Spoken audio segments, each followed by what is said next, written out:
everybody. I'm Gina Acosta, editor-in-chief of Progressive Grocer. And today I'm joined by Alex Kinnier, co-founder and CEO of Upside, to talk about inflation, third-party delivery, and intense competition and how they're driving cross-shopping behavior, leading to lower visit frequency and smaller basket sizes. He's going to break down this trend and share pricing strategies that can help retailers stay ahead. Alex, welcome, welcome, welcome. Thanks, Gina. Really appreciate you having me here. So, Alex, we know that, there's still some inflation lingering and consumers are more price sensitive. They continue to be more price sensitive than ever. And cross shopping is at an all-time high as many of these consumers hunt for the most value. So what are the key factors, in your opinion, driving this behavior? Simply put, consumers have more options today than they ever had before. So we've got grocery stores who are expanding their footprint to try to make it so that their locations are more convenient. We've got convenience stores who are expanding their offerings, who are now offering a lot of things that grocery stores offer. We've got online players who are offering things that historically were only found in grocery stores and then delivered to their homes. And then to top it off, we've got grocers offering delivery. Today, the consumers that we interview in our survey data state that 8 out of 10 consumers shop at 3 or more grocery stores per month. Amazing. So how are retailers responding to this shift in consumer behavior? Sure. So the main way that they're responding is to try to get more of the dollars spent in grocery from their primary customers. So these are customers that are already coming into the store and they want to get as much of that dollar spend as they can. So they're refreshing their store images to try to make their stores more inviting. They're expanding their offerings to try to make it so everything that consumer might want, they can offer for them inside their grocery store. And then, of course, they're expanding their loyalty programs. This is, it's a great way to reward these customers who are coming into the store.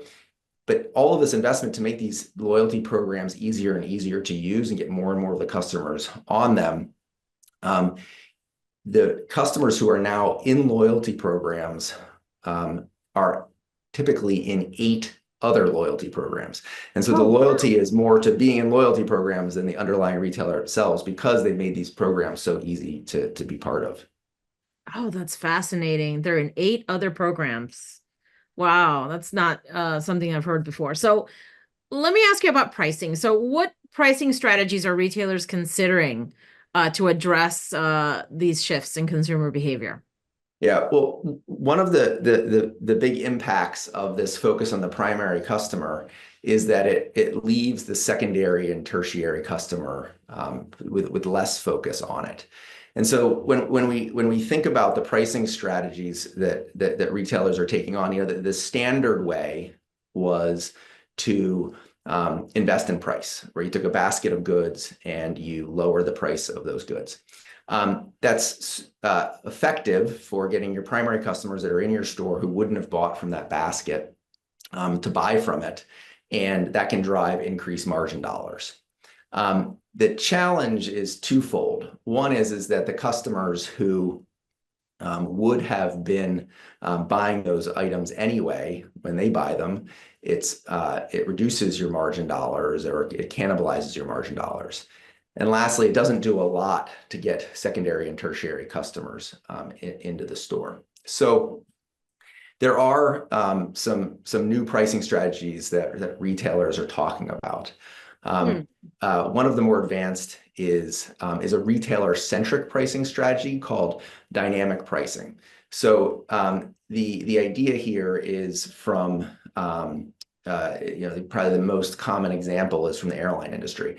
So the capacity, when there's lots of capacity, so lots of seats, prices are lower, and when there is less capacity, prices are higher. There are some restaurant chains who have experimented with this. Wendy's got a lot of negative publicity recently, saying that they were experimenting with this. For us, we don't think that this, retailer-centric model works very well for grocers Hmm. because at the heart of it, most grocers have excess capacity. And so we think a customer-centric model will work better for grocers. Okay, okay. Anything else you want to explain about retailer and customer centric when it comes to pricing strategy? Sure. So I can go into a little more what I mean by customer centric. So the retailer has plenty of excess capacity, right? The grocers. And so the question is what at the heart is making it so that customer is not spending their dollars at, at that grocer. And so at the heart of the customer centric approach is what the customer wants. They want the goods and services that they want to maintain their lifestyle at the price that allows them to maintain their lifestyle. Mm. And a lot of the things that I talked about earlier that grocers are doing are customer centric to a degree, right? So making your store more appealing, expanding your options of items inside your store, and your loyalty program are all customer centric to a degree.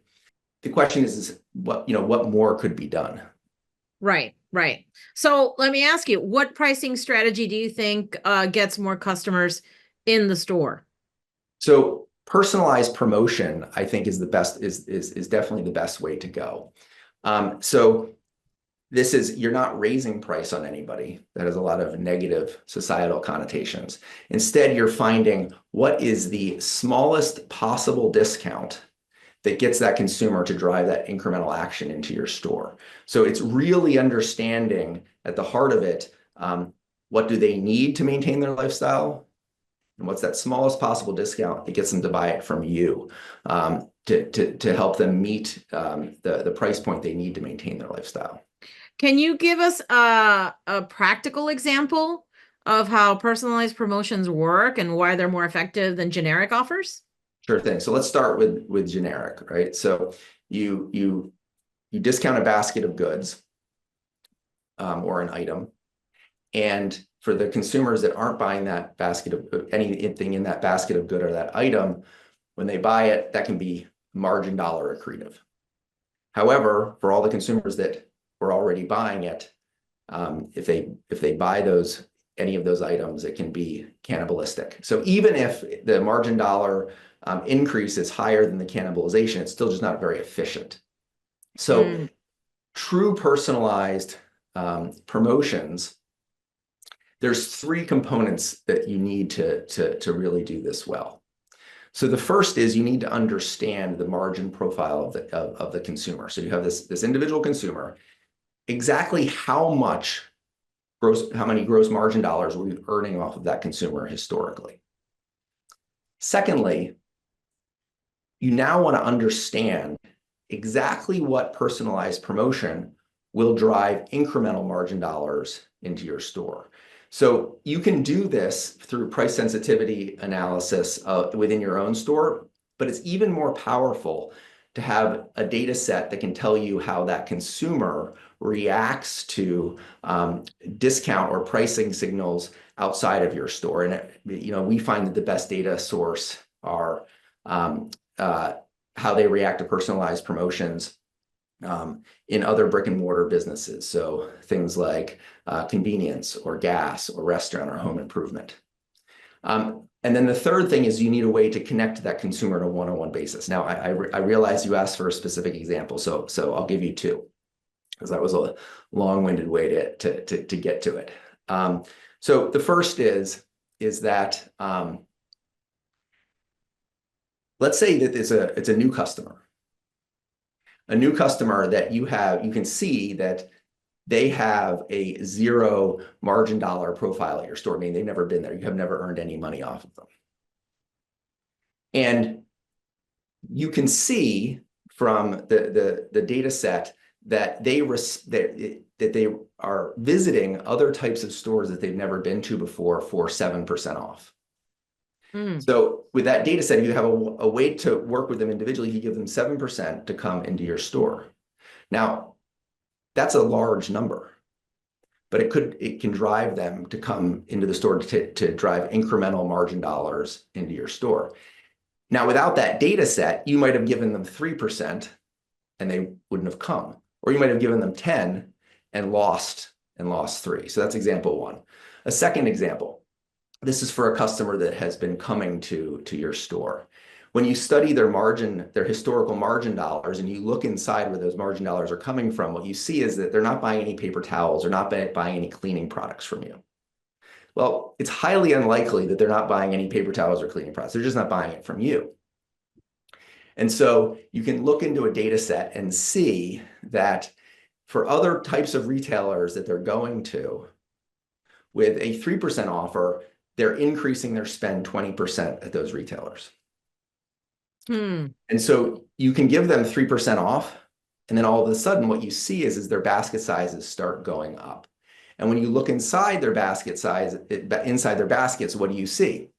You now see that there's paper towels and cleaning products. What's happening here most likely? Well, that 3% off the whole basket enabled them to move their shopping from Costco over to you. Again, without that data set, you might have given them 5 and lost 2%, or you might have given them 1% and not gotten them to move at all. Wow. Those were awesome examples. That's awesome. Thank you so much, Alex. So, let me ask you about your new consumer spend report. Can you talk to us about that? I think it suggests that personalized promotions are popular with consumers, right? Yeah, that's right. So 6 out of 10 consumers see personalized promotions as a win-win. And it's important to compare that to dynamic pricing, which I talked about in the airline industry, which is only 2 of 10 think that is a good idea. And contrast that to approximately 0 of 10 believe that changing price up and down per consumer in a grocer is a good idea. Can grocers use their loyalty programs to offer personalized promotions? 100%. Okay. They sure can. So there's 3 things that are important to keep in mind. So the first is that you have to have reach. So it's not enough to just have a loyalty program where you're giving generic promotions. You need to have a one-on-one a way to interact with that consumer. And so this is usually you may have 90% of scans that are in a loyalty program, but it's really what percentage of that can you have a one-to-one relationship and the consumer is responding to that one-to-one stimulus you're providing them. So that's number one. Number 2 is you need to have data on what will drive that consumer, what's the lowest possible discount that drives that consumer to take that incremental and profitable action with you. And then the third thing is that for many independents, this can be a large technical lift. All right, last question. We're running out of time here. So, to wrap it up, talk to me about how Upside helps retailers implement these kinds of promotions, and what's the key takeaway for retailers looking to stay competitive in this super price sensitive environment that we're in? Sure thing. So, we've been doing this for 8 years. We've been doing it across fuel, convenience, home improvement, restaurant, and of course in grocery. And we've driven over $1.5 billion of incremental profit back to retailers. So we have a network of 30 million consumers that we can reach out into and identify those secondary and tertiary customers for the grocer and bring them in. And because we have a huge data set where we can see exactly what drives each of these consumers to take that incremental and profitable action, we can very cost effectively drive them into the store.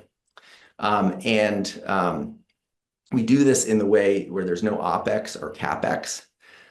So every single promotion pays for itself instantaneously because of our profit sharing model. To put this in perspective for you, a grocer in a market where we have our consumer base is strong will see a 1 to 2% incremental gross margin lift in year 1 at approximately a 40+% return on investment. Excellent. So any key takeaways for retailers looking to stay competitive? So I'd say 2. One is right where we started, which is that consumers have more options than ever before. Yep. And personalized promotions are definitely the most effective way to drive more incremental gross margin dollars and increase four-wall EBITDA. Excellent. Alex, thank you so much for Thank you, being Tina. here with us today. It's been a wonderful conversation. I enjoyed it. Thank you.